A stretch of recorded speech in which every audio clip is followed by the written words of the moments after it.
Hi, and welcome to Sunday with Mike. Before we get started with new topics, I wanted to go back to last week's show.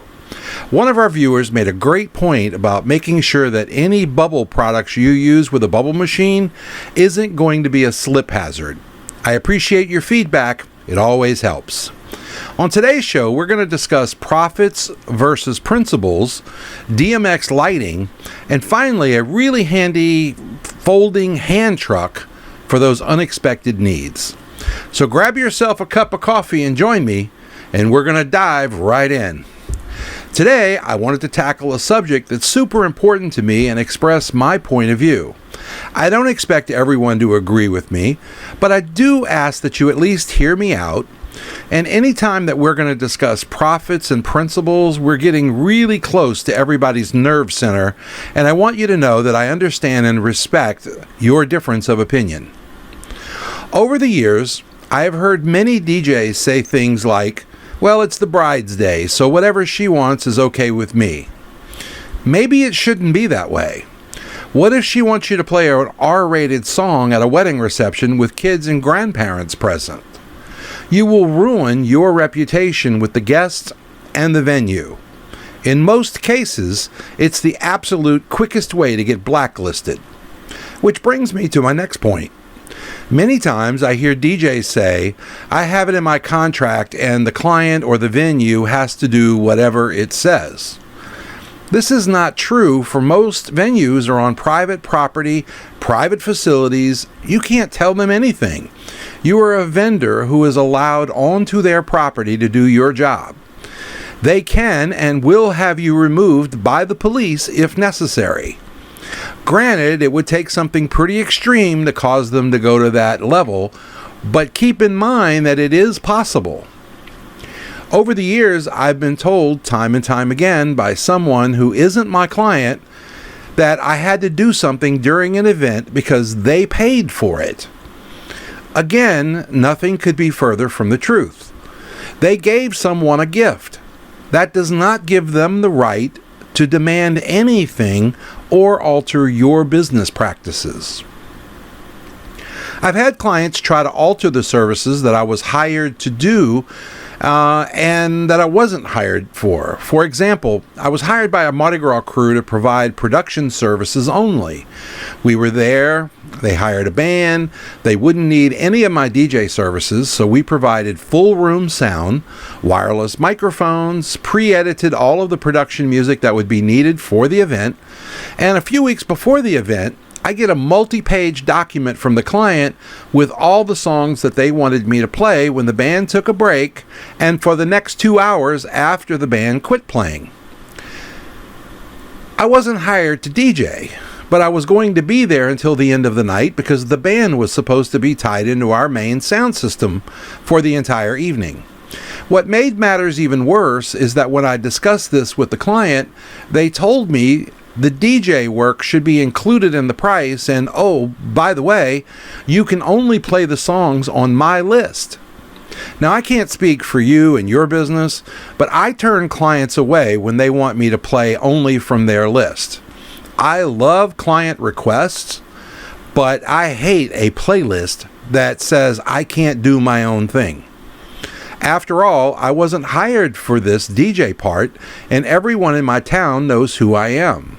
The last thing I need is to be doing a DJ service, getting into an argument with an intoxicated guest over why I can't play their song when I should be able to play it.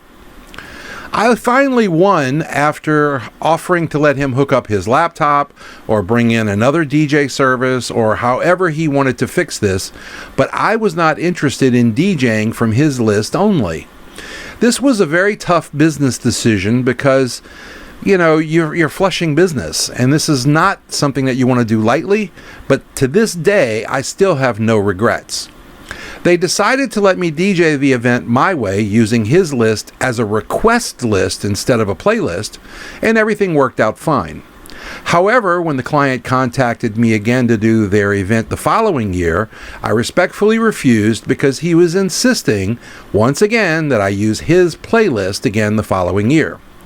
Sometimes you just have to stand up for your business and do what you think is right. It's not always easy putting principles over profit, but you have to be able to hold your head high and know that you did what was right for you and your business. Recently, a client wanted a quote from me providing wedding entertainment at a newer venue. She mentioned that her contract with the venue stated that DJs are not allowed to bring in speakers. They must tie into the house system. This was a first for me.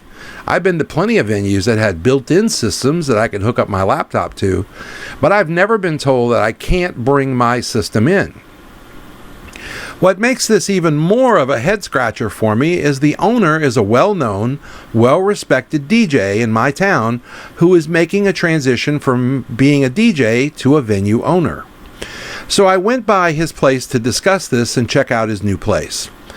In his contract, it turns out that he is flexible, but he's more worried about upsetting the nearby neighbors with DJ bringing in big subs, and that's why he put the clause in there. So instead of getting all worked up and telling the client that I wasn't interested in their event, or throwing my values out the window to make a profit, I met with the owner. I now have a better understanding of what's going on and what his objectives are, thus allowing me to work out a compromise with the venue, the client, and my principals, and always having backup gear handy. I'll be right back. DJ Event Planner will change the way you manage and run your business. Streamline all of your procedures and software into one easy-to-manage system. DJ Event Planner, the ultimate online planning tool.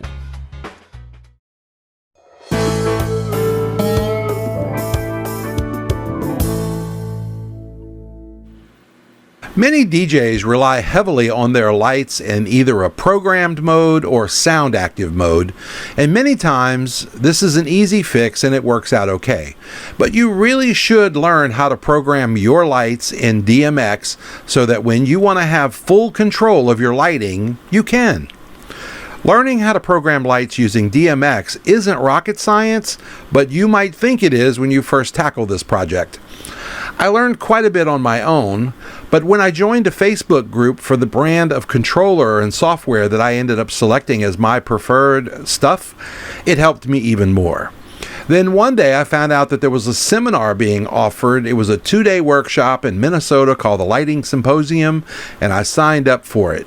Not only did I learn so much from this experience, but it was a great way to network and meet other DJs who also wanted to up their lighting game to the next level. There really is no comparison once you learn how to do it. It's like a backyard baseball game compared to a professional game. But you won't understand this until you dive in. So it's time to learn how. Put away your fears and dive in head first. One word of advice though, go with computer software instead of a hardware controller. You'll be glad you did later on because the inexpensive hardware controllers are much harder to program modern lights. They just do way too many things. It's not like the old days. So you're going to end up switching over later anyway, so you might as well just go ahead and start with it, save yourself the grief later, and dive right in with a software controller. I'll be right back.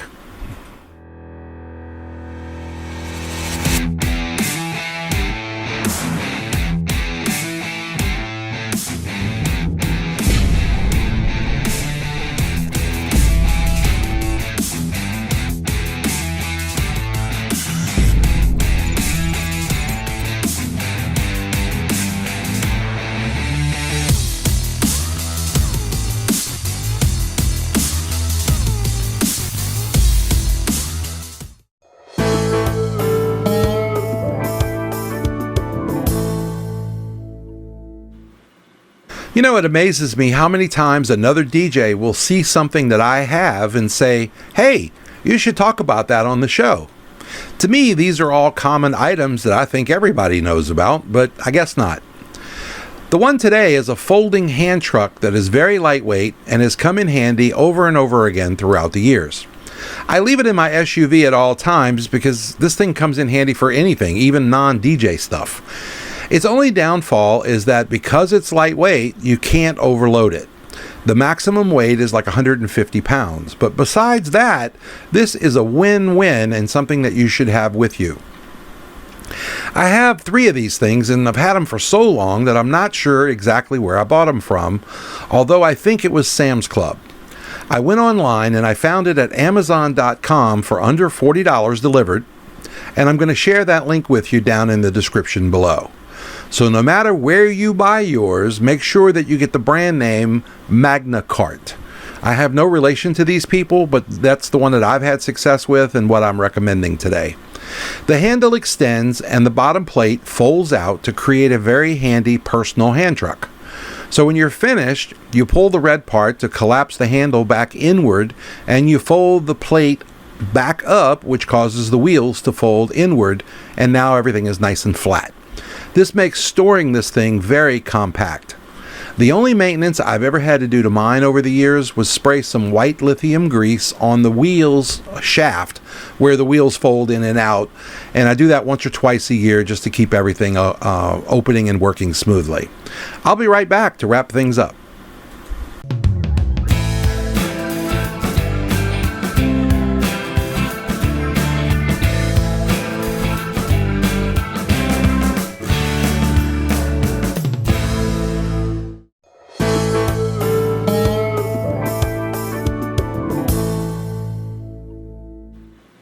So that's it. That's my show for today. I'll be back next week with all new topics to help you and your business. Be sure to give me your thoughts on today's show down in the comments section down below, and don't forget to give us a thumbs up if we've taught you anything new at all.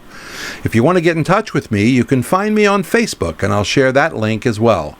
So until next Sunday, my name is Mike Schnauder. Be safe, and thanks for watching.